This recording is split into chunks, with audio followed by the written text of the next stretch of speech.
And its structure. हमने fruit के parts के बारे में पढ़ लिया है ना। अब हम सीड के स्ट्रक्चर मतलब सीड के पार्ट्स के बारे में पढ़ेंगे।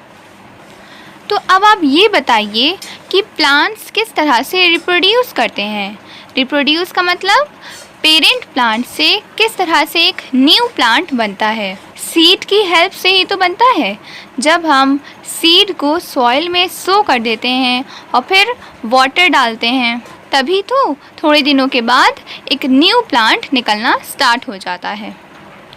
तो सीड की ही हेल्प से प्लांट्स रिप्रोड्यूस करते हैं, इसीलिए हम सीड को रिप्रोडक्टिव यूनिट ऑफ प्लांट कहते हैं।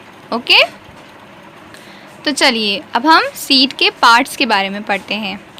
First part is seed coat. ये देखिए, सीड इसी शेप की तो होती है। आपने राजमा देखा होगा ना, तो राजमा क्या है? राजमा एक सीड ही है। तो इस सीड की ये जो आउटर कवरिंग होती है, ये देखिए, ये जो पूरी बाहर की लेयर है, इसे हम कहते हैं सीड कोट। ये बहुत हार्ड होती है ताकि ये सीड के अंदर के जो पार्ट्स हैं उनको हाई टेम्परेचर से बचा सके, मतलब सीड के अंदर का जो हिस्सा है उसे ड्राई होने से बचा सके, या फिर अगर हम अपनी सीड के ऊपर कोई हैवी सामान रख दिया हमने तो वो क्रश ना हो जाए, कहीं डैमेज ना हो जाए। तो इसीलिए ये जो सीड कोट होता है ये बहुत हार्ड होता है और ये सीड के अंदर के पार्ट्स को प्रोटेक्ट करता है डैमेज से।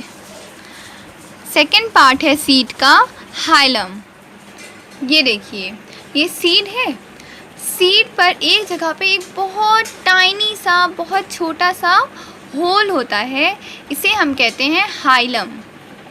हाइलम की हेल्प से सीड के अंदर के पार्ट्स तक ही वाटर पहुंचाया जाता है ना। हमने सीड को सॉइल में सो कर दिया तो सॉइल से वाटर सीड के अंदर कैसे जाएगा? इस होल के थ्रू जाता है, जिसे हम हाइलम कहते हैं। नेक्स्ट अब हम पढ़ेंगे कॉटिलेडन्स। कॉटिलेडन्स सीड का कौन सा पार्ट होता है? अगर हम सीड कोट को हटा दें, है ना, पूरी बाहर की जो कवरिंग होती है उसे रिमूव कर दें, तो सीड के अंदर का जो पार्ट होता है वो बहुत सॉफ्ट होता है, फ्लैशी होता है। उसी को हम कहते हैं कॉटिलेडन्स। ये देखिए, अगर हम अपनी सीड को बीच से कट कर दें तो देखिए दो ऐसे ही पार्ट्स तो खुल जाएंगे। तो देखिए, ये पूरी हमारी क्या है? सीड कोट है। इसके अंदर का ये जो सॉफ्ट पोर्शन है इसे हम कहते हैं कॉटिलेडन। अब देखिए, सीड के अंदर से ही तो बेबी प्लांट निकलना शुरू होता है, सीड में से ही तो न्यू प्लांट निकलता है। तो वो बेबी प्लांट पहले सीड के अंदर पता है किस फॉर्म में होता है? एम्ब्रियो के फॉर्म में होता है। क्या होता है? पहले सीड के अंदर एक एम्ब्रियो होता है और वो धीरे धीरे ग्रो होता है, डेवलप होता है और फिर एक न्यू प्लांट निकलना शुरू होता है। तो इन कॉटिलेडन्स का काम क्या होता है? ये उस ग्रोइंग एम्ब्रियो के लिए फूड स्टोर करते हैं, खाना स्टोर करते हैं। और इन कॉटिलेडन्स को हम सीड लीव्स भी कहते हैं। तो अब ये देखिए कि जिन सीड्स के पास सिर्फ एक कॉटिलेडन होता है, कॉटिलेडन को हम सीड लीफ भी कहते हैं, ठीक है। तो जिन सीड्स के पास बस एक कॉटिलेडन होता है, एक सीड लीफ होती है, उन्हें हम कहते हैं मोनोकॉटिलेडन्स।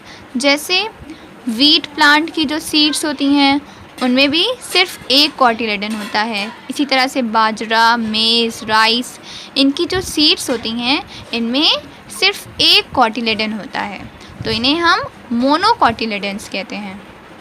और कुछ सीड्स ऐसी होती हैं जिनके पास दो कॉटिलेडन्स होते हैं, दो सीड लीव्स होती हैं, तो उन्हें हम डाइकॉटिलेडन्स कहते हैं।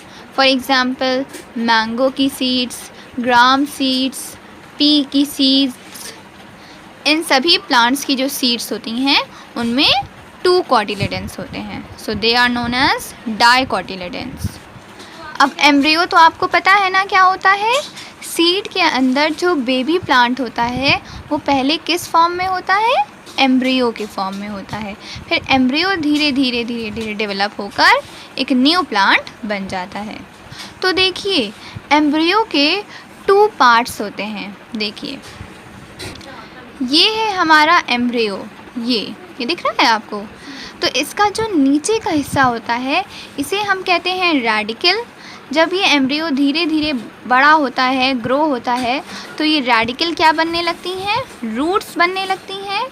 और इस एम्ब्रियो के ऊपर का ये जो हिस्सा दिख रहा है ये, इसे हम कहते हैं प्लूम्यूल। तो एम्ब्रियो के 2 पार्ट्स हैं, रेडिकल और प्लूम्यूल।